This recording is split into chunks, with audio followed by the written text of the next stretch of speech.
I ate and slept. I heated up a can of pork, poured the contents into a pot, added some crackers, warmed it all up, and ate it with a wooden spoon. The brand of the can is Branson. Never heard of it. First time seeing it. The logo has a smiling chef's face that looks more like a clown with his ladle and chief's hat. I slept on the couch. It's cozy, it's comforting. Curled up like a cat.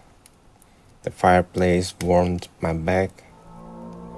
How long I slept, I don't know. I dreamed of fractals. It was like falling through a kaleidoscope, but it wasn't frightening. It was just happening, and I was observing like that. I noticed something strange after waking. The fireplace, it doesn't go out, or rather, I want to say it does, but somehow very slowly. I haven't added firewood in a while, but the flame has barely weakened. That's strange, as if time in this house flows differently. I'm trying not to think about it. I'm just recording everything I observe and feel, trying not to analyze and unnecessarily. My head is already overloaded. Perhaps in the future, all the puzzle pieces will come together into some kind of picture. I don't know. The night still isn't ending. It's changing. Everything around me is changing, but the night continues. I went to the window, looked outside.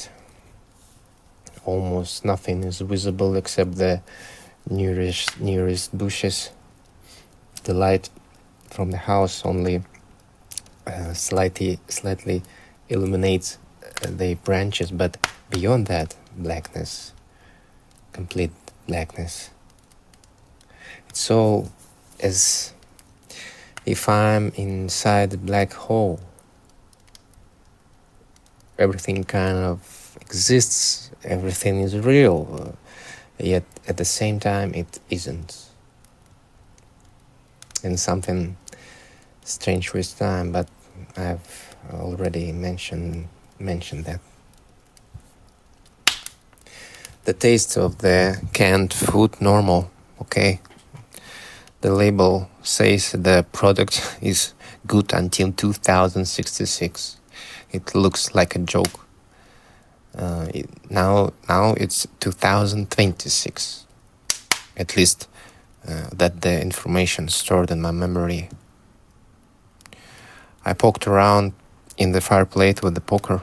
The wood sparks, the coals glow. Everything looks normal. I don't know what I was trying to see. Maybe how the sparks slowly rise up the chimney as if in slow-mo. I drank another Sting energy drink. By the way, don't know that brand either. A whole crate of it sits under the table. Taste is normal, nothing unusual.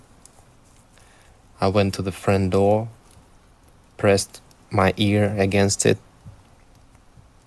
peered through the keyhole outside, a small porch, splintery rough boards.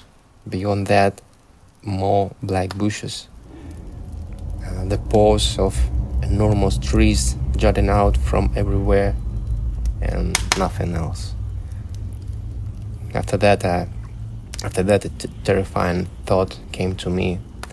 If I can look out through the keyhole, someone or something can look in.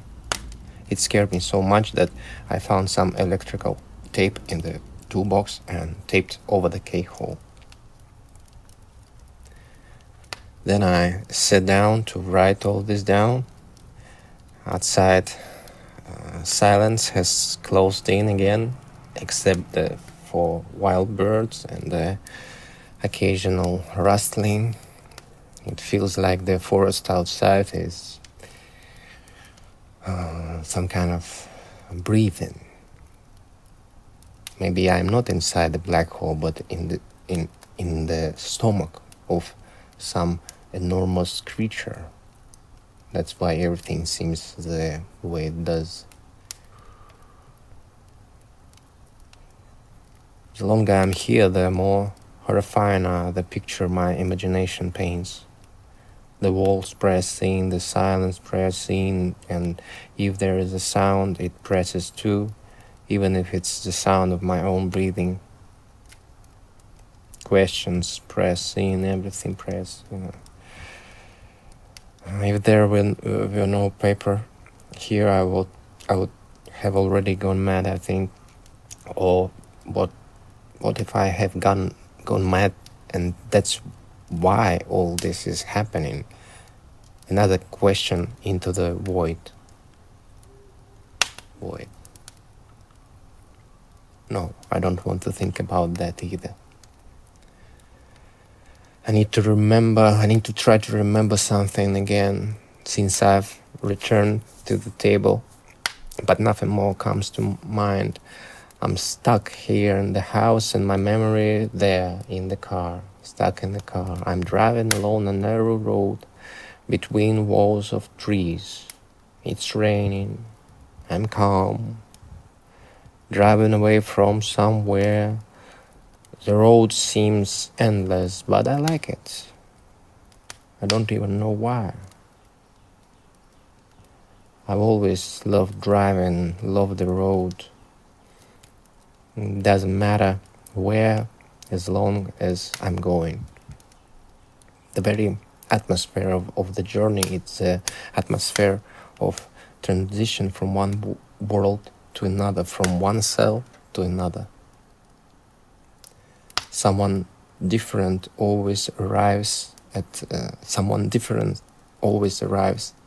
point B, even if the distance between A and B wasn't all that great. A person is always changing every moment. That's why the one who leaves point A is always one person, and the one who arrives at point B is always another. A frightening thought, but it's true. It is not just a fantasy. In physics, in psychology, however you like, nothing is permanent. Everything flows. Everything is a river. Everything is a road. I let my hand fly free just now, and it wrote that it wrote. I was observing myself more than I was writing. A strange state.